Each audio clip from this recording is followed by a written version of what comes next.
الله من الشيطان الرجيم. بسم الله الرحمن الرحيم.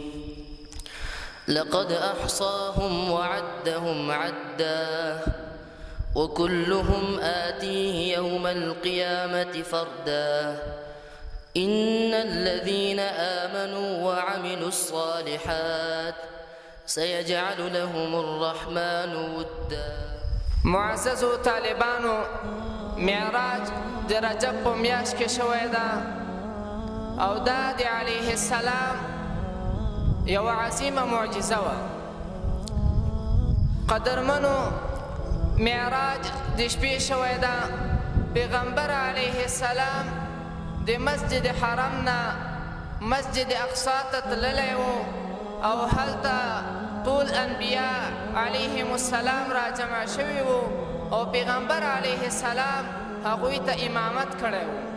نو پیغمبر علیه السلام امام شو او باقی نور انبیاء علیهم السلام مقتدیان شول. بیا د هغه ځای نه پیغمبر علیه السلام د اسمان په طرف تللی و او هلته یې د نورو انبیاء علیهم السلام سره ملاقات شوی و. نو دا خو واضحه ده کله چې یو دوست بل دوست څنګه ځي نو له ځان سره څه تحفې وړي. کله چې پیغمبر علیه السلام د الله تعالی دربار ته لاړ نو له ځان سره یې دا تحفې وړې وې: التحیات لله والصلوات والطیبات. معززو پیغمبر علیه السلام فرمایی: ای الله قولی عبادتنا، ای الله بدنی عبادتنا او ای الله مالی عبادتنا دا ټول تعالی ردی. معززو مونږ او تاسو هر ورځ په لمنځونو کې له الله تعالی سره دا وعده کوو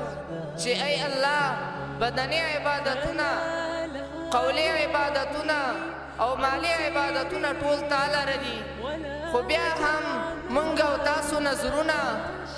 په نامه د غیر الله سره کوو. مونږ او تاسو ته له دې خپلو وعدونه هم شرم نه راځي. نو پیغمبر علیه السلام چې کله دا درې تحفې وړاندې کړي نو الله تعالی هم دته درې تحفې ورکوي. الله تعالی ورته فرمایي: السلام علیک ایها النبی ورحمة الله وبرکاته. ای پیغمبره پتا باندې د سلام وي، پتا باندې د رحمتونه وي او پتا باندې د الله تعالی برکتونه وي. رسل دینا پیغمبر علیه السلام فرمایی: السلام علینا وعلى عباد الله الصالحین. کله چې جبرائیل علیه السلام په سدرة المنتهى کې دا اوري نو جبرائیل علیه السلام وایي: اشهد ان لا اله الا الله واشهد ان محمدا عبده ورسوله. جبرائیل علیه السلام خبره څومره په ښکلي انداز کې مکمله کړې ده. ټولې دنیا ته دا خبرداری ورکوي چې خپلې عقیدې د شرک نه پاکې کړئ او ټولې دنیا ته دا اعلان کوي چې خپلې عقیدې په توحید باندې مضبوطې او کلکې کړئ. کله چې پیغمبر علیه السلام د معراج له سفر نه بیرته راواپس کیږي نو الله تعالی ورباندې درې نور انعامات هم کوي چې هغه درې انعامات دا دي: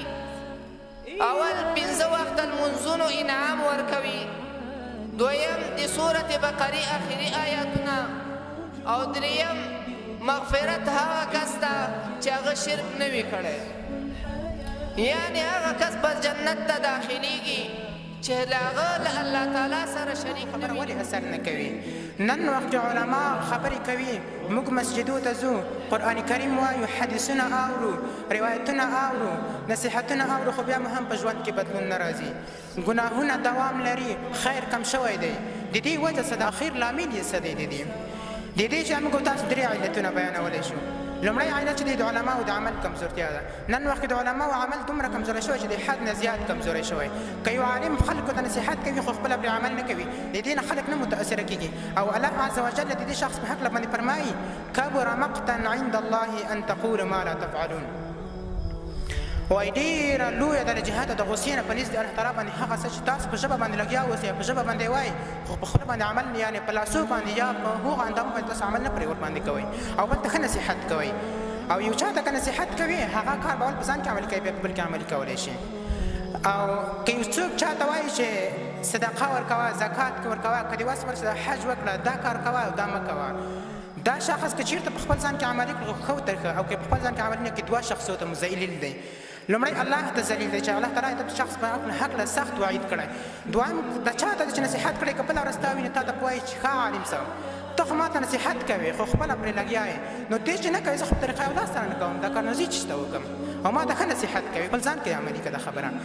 دوهم لامل چې دی هغه د زړونو سختوالی دی. نن وخت کې د خلکو زړونه دومره حد ته سخت شوي چې نصیحت خبره منل ورباندې ډېره سخته ده، یعنې نشي کولی چې ورباندې ویې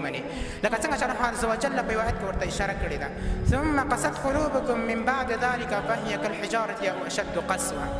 وروسته د دې بني اسرائیلو زړونه د عهد ماتولو نه په شان د تیږې سخت شول یا له تیږې نه هم زیات سخت شول.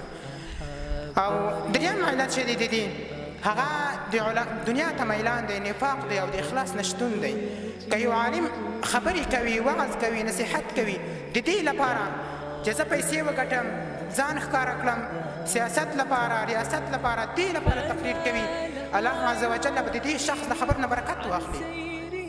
لکه څنګه چې رسول الله صلی الله علیه وسلم فرمایي من طلب العلم ليجاري به العلماء او ليماري به السفهاء او ليصرف وجوه الناس الیه ادخله الله النار. که څوک علم طلب کوي د دې لپاره چې د ریا لپاره یا خلک ځان ته د متوجه کولو لپاره یا دا علم د دې لپاره تلاش کوي چې یو د جاهل سره مرکه ورباندې وکړي او ځان لوړ ورباندې وګڼي چې زه خو تا باندې پورته یم، د دې لپاره علم طلب کوي، الله تعالی به دغه شخص جهنم ته وداخلي. مولاي صل وسلم دائما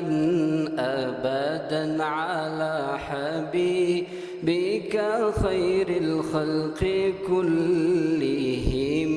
مولاي صل وسلم دائما أبدا على حبيبك خير الخلق كلهم. الحمد لله منشي الخلق من عدم، الحمد لله منشي الخلق من عدم، ثم الصلاة على المختار في القدم. مولاي صل وسلم دائما أبدا على حبيبك خير الخلق كلهم. محمد سيد الكونين والثقلين، محمد سيد الكونين والثقلين والفريقين من عرب ومن عجم. مولاي صل وسلم دائما أبدا على حبيبك خير هو الحبيب الذي ترجى شفاعته، هو الحبيب الذي ترجى شفاعته لكل حول من الأحوال مقتحم. مولاي صل وسلم دائما أبدا على حبيبك خير الخلق كلهم.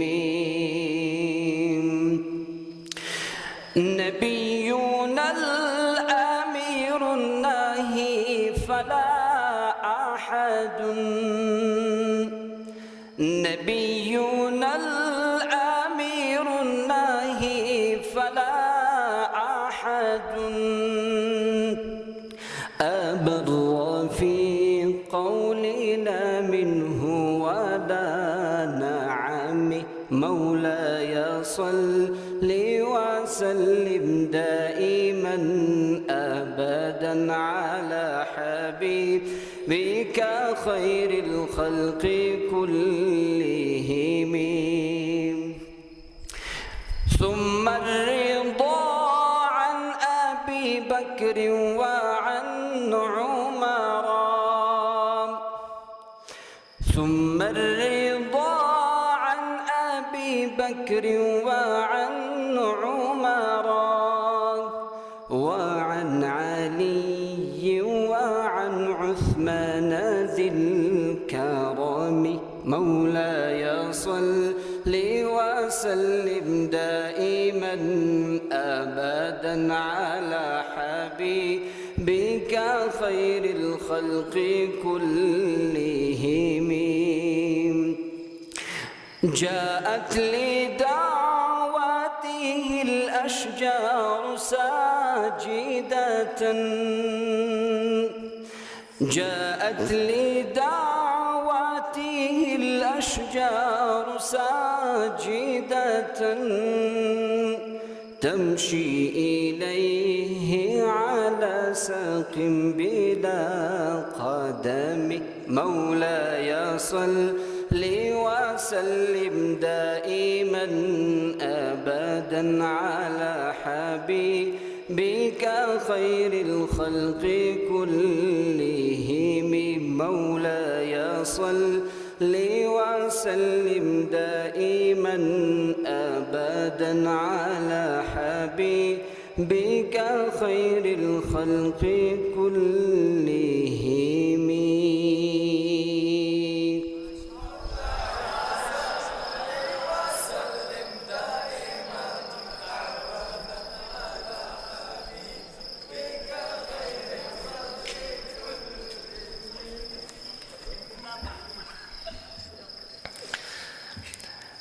زماننګ یم کچکول می د سرو زرو خیرات غواړم د یاقوتو او زیورو د هر در زنځیر می نه دی شرنګولی نه یې غواړم له لرګیو له ډبرو چیرته ښکلې لټوم که مې پیدا کړو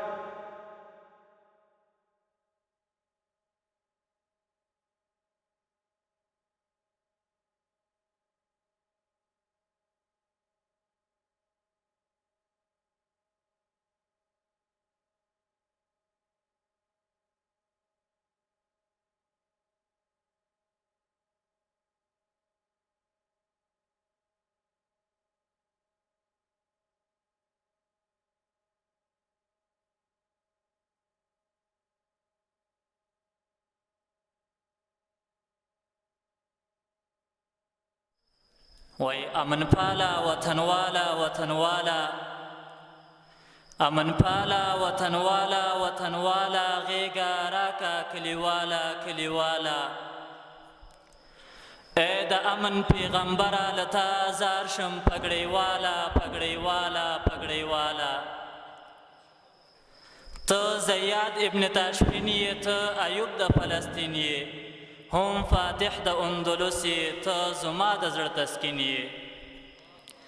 ای غزنینا ای قرنینا قسم ډک یې لکه مالا پګړی والا پګړی والا پګړی والا پرنګیان کړلو ته مات شورویان کړلو ته مات ای طالبه پتا ویاړو پرچمیان کړلو ته مات امریکا دی په ګونډو کړه تا کړو خلاص لستر دجاله پګړی والا پګړی والا پګړی والا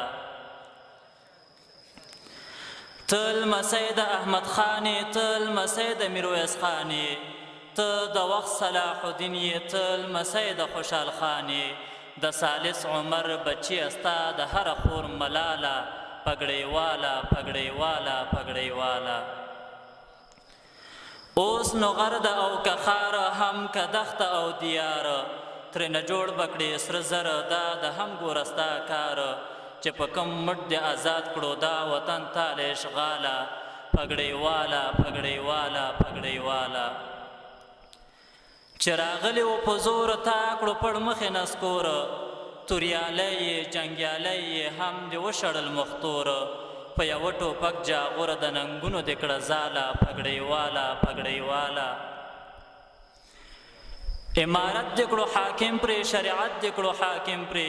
راشه خپل دې کړم په ټنډه عدالت دې کړو حاکم پرې عقابي جانان لتا ناشمه دود ای انډیواله پګړۍ والا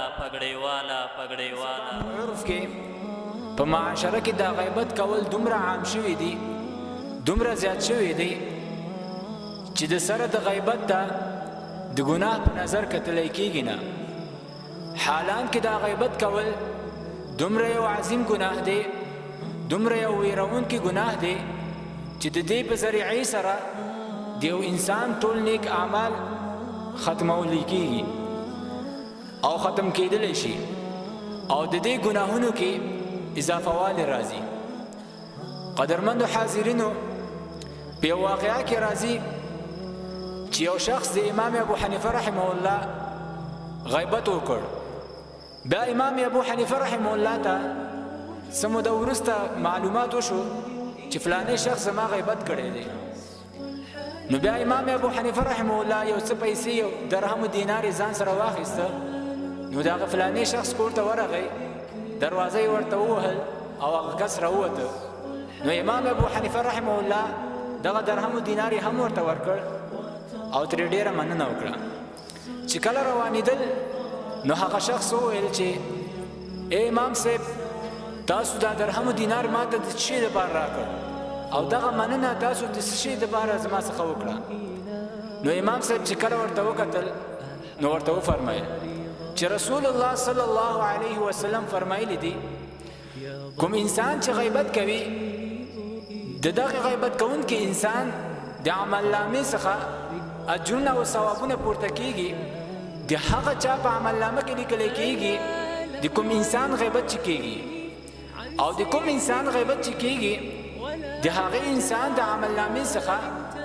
هغه ګناهونه راخیستل کیږي د هغه چا په عمل نامه کې لیکل کیږي چې هغه غیبت کوي محترم سامعینو ستاسو په حضور کې زما کوم آیات کریمه تلاوت کو په دې آیات کې الله تعالی د خپل نیک مقبول بنده حضرت لقمان علیه السلام نصیحتونه بیان کړي د دې آیات په تفسیر کې شیخ الهند علامه احمد سعید رحمه الله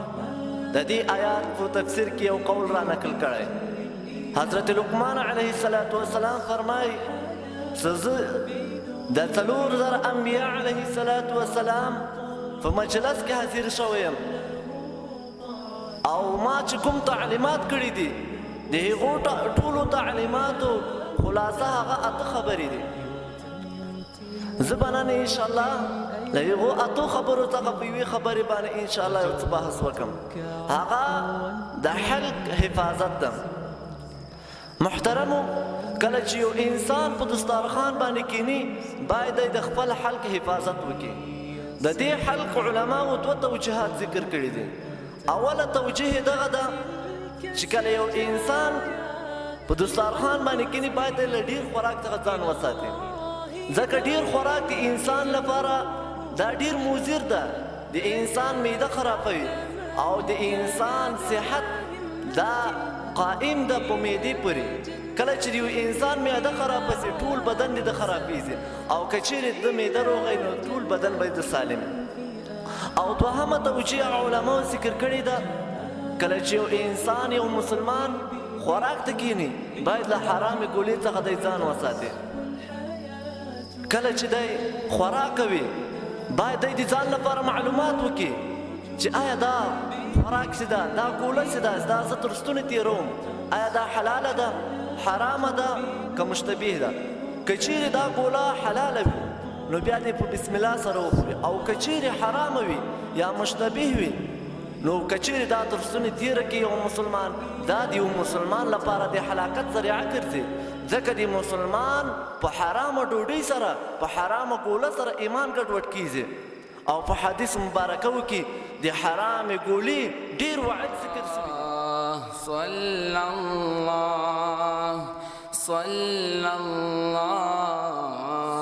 صلى الله عليه وسلم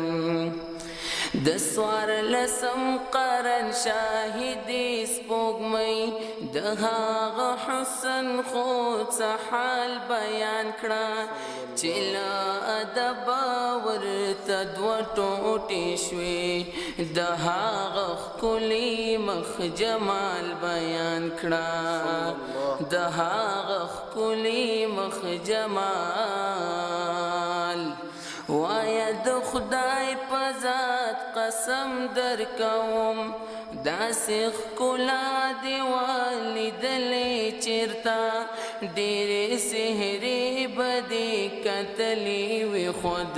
داسې سحر دې وکتلې چېرته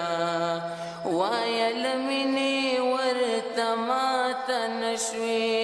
څه د احساسو خپل احوال بیان کړه چې له ادبه ورته دوه ټوټې شوې د هغه ښکلي مخ جمال بیان کړه د څوارلسم قرن شاهدې سپوږمۍ د هغه حسن خود څه حال بیان کړه چې له ادبه ورته دوه ټوټې شوې د هغه ښکلي مخ جمال بیان کړه دیتا پر حال باندې جابر گوا دی وایا قسم لتا نه ډېر ښکلی و حسن ویل نه دی د چا غوندې و او نه یې څوک د ده په څېر ښکلي و وایا شاهدې د یوسف په حسن او د آقا د مخ مثال بیان کړه او د آقا د مخ مثال بیان کړه چې له ادبه ورته دوه ټوټې شوې اللهم تقبل منا انك انت السميع العليم اللهم تب علينا انك انت التواب الرحيم وصلى الله تعالى على خير